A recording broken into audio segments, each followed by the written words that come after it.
Saudara, kita beralih ke informasi yang juga jadi sorotan. Fakultas Kedokteran Universitas Diponegoro dan Rumah Sakit Umum Pusat Dr. Karyadi mengakui adanya kasus perundungan atau bullying di dalam program PPDS. Kedua pihak meminta maaf atas kejadian yang menjadi penyebab kematian Dr. Aulia Risma Lestari. Meninggalnya Dr. Aulia Risma Lestari mengungkap praktik perundungan di dalam program pendidikan dokter spesialis atau PPDS. Universitas Diponegoro Semarang dan Rumah Sakit Umum Pusat Karyadi Semarang mengakui terjadinya perundungan di program spesialis anestesi. Bahwa di dalam sistem pendidikan dokter spesialis di internal kami terjadi praktek-praktek atau kasus-kasus perundungan. Kami memohon maaf kepada masyarakat terutama. Kami memohon maaf bila masih ada kekurangan kami di dalam kami menjalankan proses pendidikan khususnya kedokteran spesialis ini.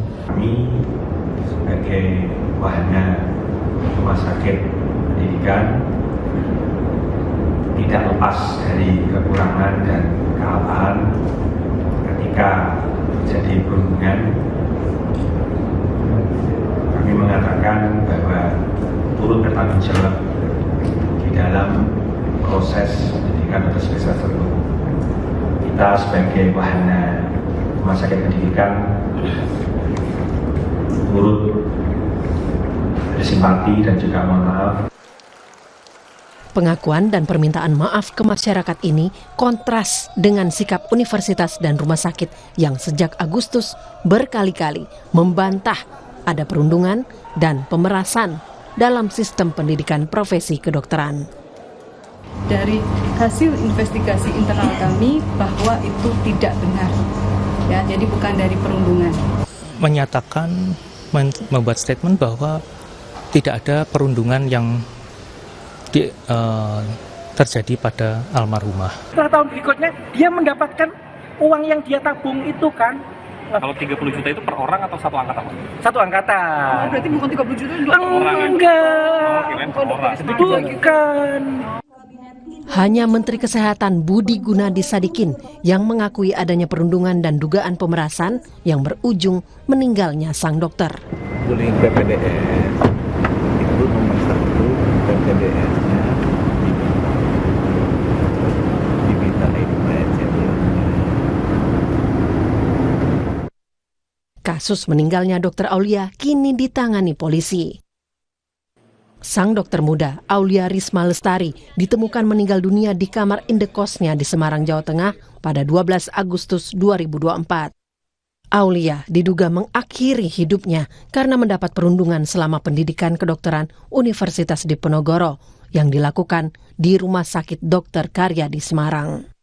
Tim Liputan, Kompas TV, Semarang, Jawa Tengah.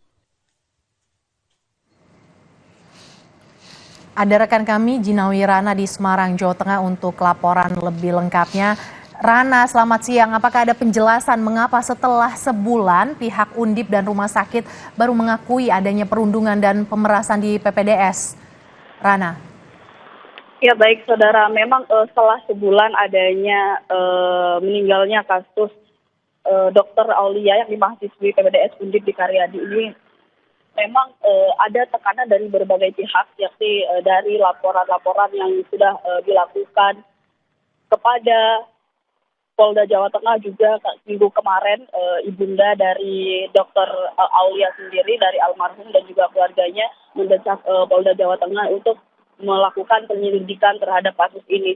Sebelumnya juga Polrestabes Semarang juga melakukan penyelidikan atas kasus ini, dan yang menjadi akhirnya dari pihak Undip sendiri mengakui adanya perundungan adalah karena ada desakan juga dari Komisi 9 DPR RI yang melakukan sidak di Undip sendiri pada Jumat pagi kemarin. Nah, desakan ini dari DPR RI untuk melakukan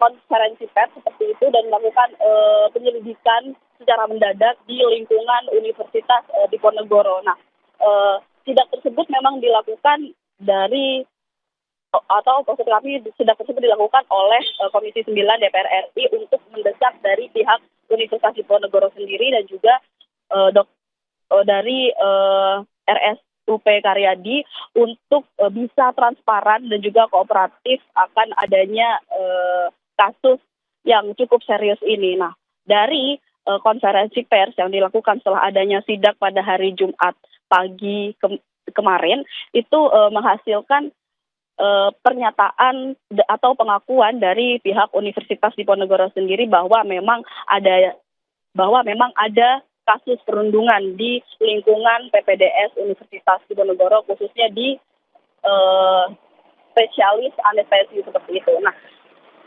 pengakuan ini disampaikan oleh Dekan Fakultas Kedokteran sendiri, yakni Dr. Yan Wisnu Prajoko. Nah, akhirnya mengakui adanya perundungan tersebut. Nah, perundungan tersebut diakui yang tersorot adalah adanya iuran sebesar 20 hingga 40 juta rupiah per bulan yang dibayarkan pada semester pertama. Iuran-iuran itu perlu diketahui bahwa tidak hanya untuk konsumsi, namun di luar itu juga sebagai untuk menyewa mobil, menyewa kos, dan menjalani operasional selama pendidikan anestesi di lingkungan RSUP Dr. Karyadi Kota Semarang. Nah, memang selain desakan-desakan dari Komisi 9, kemudian desakan dari keluarga korban, dan juga ada desakan-desakan dari komunitas mahasiswa dari Universitas Diponegoro sendiri untuk mendesak pihak Undip dan juga RSUP Dr. Karyadi untuk mengungkap kasus ini. Sebelumnya dari Kemenkes juga mengawal kasus ini. Selain itu, Kemenkes juga pernah menangguhkan izin praktek dari Dekan Fakultas Kedokteran Universitas Diponegoro, yakni dalam hal ini Yan Wisnu Prajoko. Nah, setelah adanya beberapa tekanan dan juga desakan-desakan dari berbagai pihak, akhirnya Undip mengakui bahwa memang adanya perundungan. Namun yang tersorot kemarin memang perundungan mengenai iuran sebesar 20 hingga 40 juta rupiah pada semester pertama yang harus dibayarkan oleh mahasiswa semester pertama. Dan hanya menyoroti soal itu saja. Kemudian setelah adanya pengakuan dari Undip tersebut, Undip memohon kepada pihak Kemenkes untuk membuka kembali praktik mahasiswa PPDS anestesi di RSUP Dr. Karyadi Semarang. Seperti itu. Rana, apakah dengan pengakuan ini polisi menjadi terbantu dan bagaimana perkembangan penyidikan polisi, Rana? Ya, tentu saja setelah adanya pengakuan dari pihak Undip sendiri, memang akhirnya polisi terbantu. Dari sebelumnya yang belum menemukan titik terang, karena dalam kasus ini kasusnya dari Polrestabes Semarang, kemudian akhirnya naik ke Polda Jawa Tengah, itu masih hanya melakukan penyelidikan saja dan masih melakukan wawancara atau penyelidikan kepada teman-teman dan rekan-rekan dan keluarga korban saja.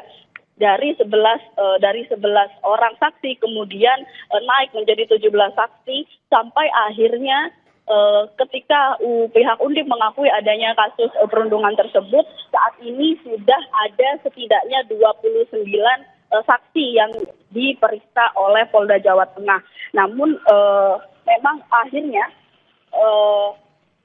pengakuan dari pihak Undip sendiri ini direspon cepat oleh pihak Polda Jawa Tengah, sehingga spektrum untuk mencari atau menyelidiki ini lebih luas lagi, sehingga para saksi-saksi yang tadinya 11, 17 hingga bertambah menjadi 29 orang ini menjadi berkembang begitu. Orang-orang yang diperiksa seperti itu. Dan orang-orang yang diperiksa ini tidak hanya berasal dari keluarga, tapi juga berasal dari rekan-rekan, sahabat, teman-teman, kemudian orang terdekat dari Dr. Aulia dan juga dari pihak Kemenkes sendiri, yakni dari pihak Inspektorat Kemenkes sendiri dan pihak-pihak yang terkait. Nah, dari berbagai data-data penyelidikan dan juga pengakuan dan bukti-bukti yang sudah didapatkan Polda Jateng, tentu saja hal ini bisa memperkuat bukti-bukti dan juga bisa memperkuat nantinya Polda Jateng bisa menyelidiki kasus ini lebih lanjut dan Polda Jateng juga berserius dan berkomitmen untuk segera menyelesaikan kasus ini. Dan perlu diketahui, walaupun sudah ada 29 saksi yang sudah diperiksa, namun saat ini Polda Jawa Tengah masih belum menetapkan adanya tersangka. Seperti itu.